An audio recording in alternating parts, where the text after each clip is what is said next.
emphasized a cultural tension, wanting to speak up but also navigating a high power distance. So yung balance pala between community drive and fear is shaped by both values and risk. And culture doesn't silence us, it guides us. And with courage and care, we can use it to strengthen democracy.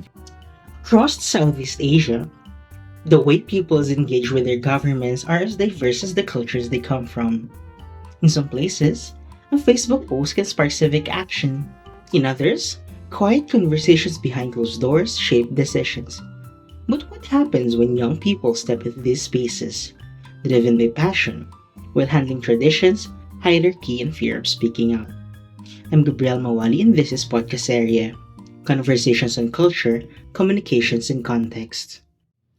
Grabe naman yung paintro mo, Gab. Kita yung hope for the next generation. Yes naman, pero totoo naman no, it's really different kasi talaga kapag kabataan na yung kumikilos o nagsasalita in a political context. Kaya naman in today's episode, we will explore participatory governance through the lens of youth in Malaysia and the Philippines.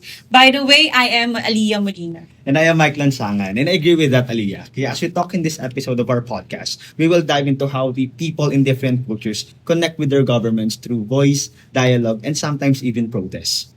Yes, Mike. Actually, in countries like Malaysia, merong mga formal spaces like town halls and public forums kung saan yung government ay nagkakaroon ng interactions with their citizens. But, you know, Gab, things are not always so straightforward. Kaya naman, let's hear how this plays out in real life from our guest, Puan, who shared what citizen engagement looks like on the ground. So in Malaysia, communication between the government and the peoples often happens through formal channels like town halls, committee meetings, and public forums. However, like social media has become an increasingly powerful platform for citizens to express their public concerns, provide their feedbacks, and campaign for policy change.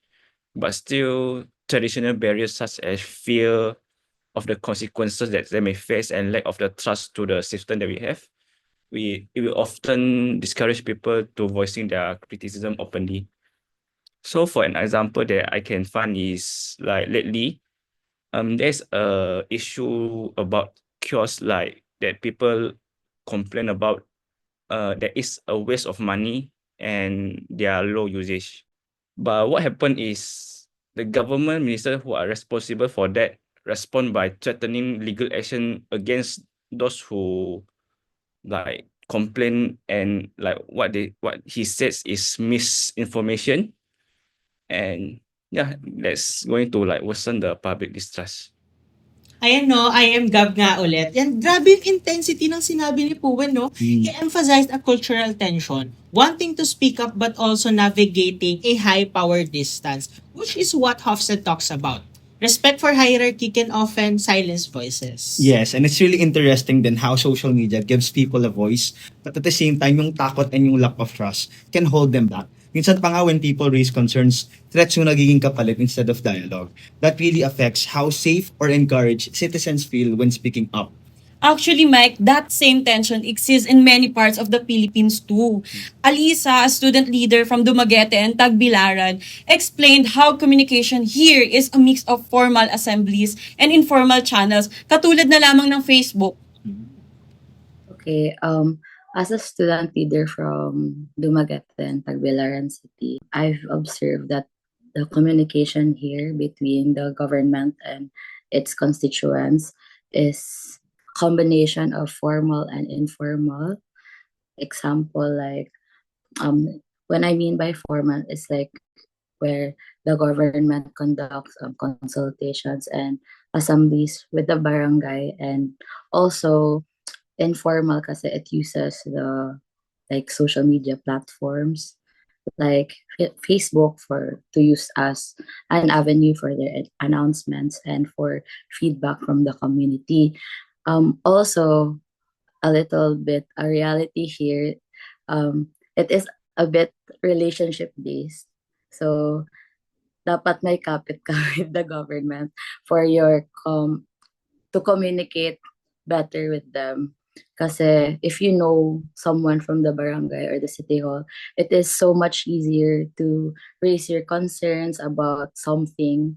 And then I've also seen how social media played a big role in communication, especially with our generation, with the youth, because it became an avenue for like our sentiments about our concerns about regarding complaints or policies that been for the government. So it is a little bit more effective rather than using formal letters or sending formal letters to the government, I believe. That's very reflective of Hall's high context culture, no? Kung saan yung connections, it matters in communication. Messages are wrapped in relationships and subtle social cues. Alam mo, that's very evident. Lalo na sa Pilipinas. Sometimes, what you know, who you know matters more than how loud your voice is. Having connection or yung kapit na sinasabi natin, it really influence kung napakikinggan ba yung sinasabi natin. Yet, even with those barriers, the youth are finding ways to act, especially when issues affect their communities directly. Alicia told us about bayanihan spirit that kicks in when there's a disaster or environmental threat. Okay, so in my experience, my community usually addresses or reacts quickly when an issue hits close to home. Like example, in natural disasters or mga threats to like our local environment. There's a strong bayanihan culture in both Dumaguete and Bohol. So when I said kagaya ng mga disasters, people volunteer, donate, and advocate without hesitation kasi they see that our community needs it. So I've also seen how youth organizations and mga NGOs and student councils play a key role in campaigning and initiating in these dialogues. So example, in Dumaguete City, youth play a big role in our LYDO, and they have a seat in the council meetings of the government. Also in Tagbilaran, so um, youth groups have rallied against the coastal reclamation that was supposed to happen, and they made it stop. So Wow, that sense of shared responsibility is so powerful, Mike and Gab. Sa pagsali ng relief efforts hanggang sa pag-organize against coastal reclamation, it is clear that youth are stepping up when it counts. Tama, and in Malaysia nga, the situation also reflects generational divide kasi who emphasized how youth in urban areas are more likely to engage in activism and digital campaigns. However, older folks stick to traditional roots. The engagement varies across age groups and regions. Like urban youth are more likely to get involved through activism, online campaigns, or student movements, whereas older generations tends to engage through formal structure like resident association and local councils. Well, like as I said, the current government often claims to encourage public participation, especially since many of the leaders were once vocal as opposition, but their action right now contradict with what they say. For instance, when criticism arises, some ministers will respond with threats rather than dialogues, which discourage the open discussion. Culturally, there's still an emphasis on harmony and respect for the authority, which can make people hesitant to speak up, like fear of backlash, political apathy, and a lack of trust with the system, which will hold the people back. However, major issues such as corruption and injustice can drive people to take action, especially when they feel the consequences will affect their daily lives. For example, like the popular rally that's called Bersih that happens years ago. So yung balance pala between community drive and fear is shaped by both values and risk. Yung Think to Miss Face negotiation theory ay makikita natin dito, Mike. Wherein people wanting to maintain face and avoid conflict at the same time, especially in collectivist cultures. But there's also cultural tension. In Malaysia and in the Philippines, respect for authority and yung pag-keep ng harmony and peace are deeply rooted values. That makes open criticism sometimes tricky and confrontational. Exactly. And nabanggit din to ni Alisa kasi sabi niya na people hesitate to speak up and out due to fear of retaliation, red tagging, minsan even just because they feel like the issue doesn't really affect them. misunderstood understood because we all know there is red tagging. So people are also very scared of that. We also have this saying that wala raman gihapon na epekto sa ako. So that issue doesn't have effect on me.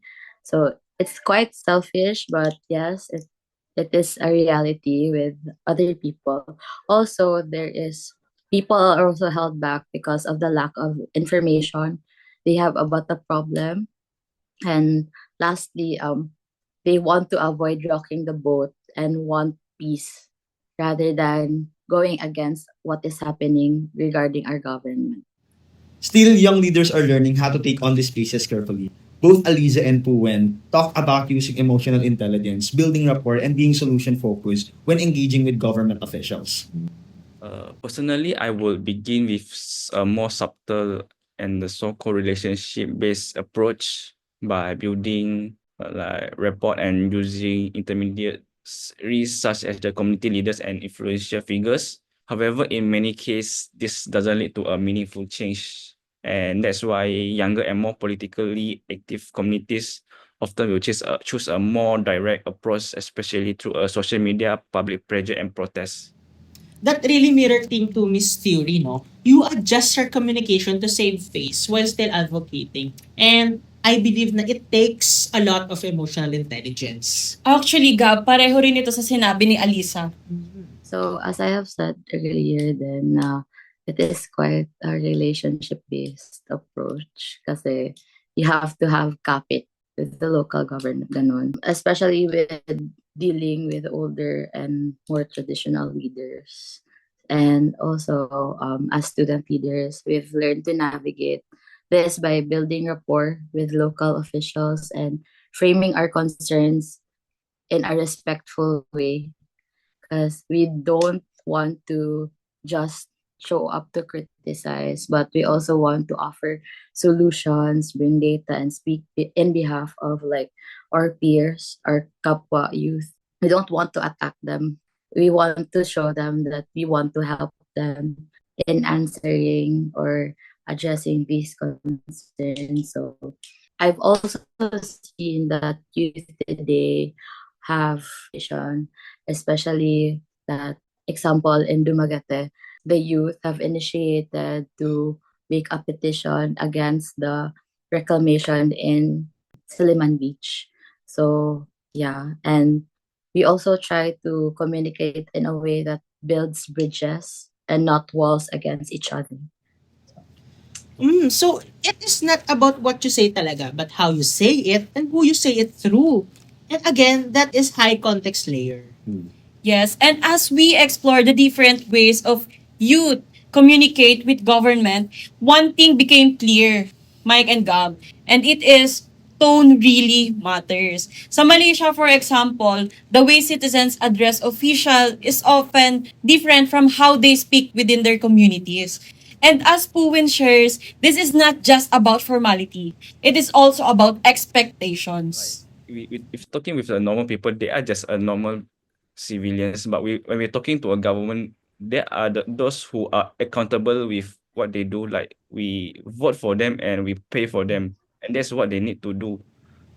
And that distinction really matters. Being direct with leaders isn't disrespect. It's a form of holding people accountable.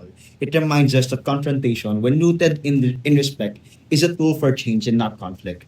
Yes, but of course, culture plays a huge role in how we approach that confrontation. In the Philippines, especially in the Visayas, values like pakikisama and hiya shape how young people speak up. Alisa mentioned that it is best that there's a careful balance between being respectful and being assertive. Okay, so I'd like to think it in a way that there is a balance, but it is leading towards more into like to caution because our communities really value values like pakikisama or maintaining good relationships and then hiya, avoiding shame, and also pagtagad sa katundangan or respect for authority. So these values are strongly looked up to by our communities. So people people are often afraid to speak out and fight against figures of power because of those um, established values by our community. With that said, younger generations like us, especially the students, became more vocal and engaged in policy discussions and raise concerns. But we still do it with respect, so that um, we are also very mindful about our actions because it reflects on our families, schools, and organizations kasi din. So, yeah.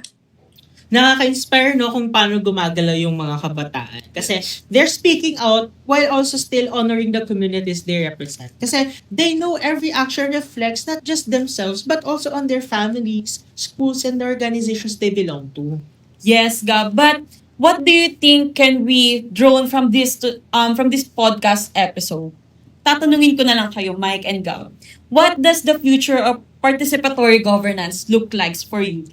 For me, grabe yung tanong Pero for me, I wish na sana in the future, no, participatory governance could look like a system with harmony, with respect, with mutual respect, and both participation. Kasi I wish na this could positively affect and benefit the public and the government as well. Actually, same kami ni Gab. Importante na hindi lang naririnig yung concern natin. Dapat napakikinggan din to. How about you, Leo? What do you think? For me naman, participatory governance is not just about having a seat at the table. It's knowing how to speak the language of that table. And culture offers that code. When we decode it, we navigate power with care and turn tension into dialogue and dialogue into action. Grabe naman tong podcast natin, di ba? Pero simple lang siya. Pero I wish na this could be a reminder and a realization for us na participation isn't just about speaking up. It's about when, why, and how we speak up.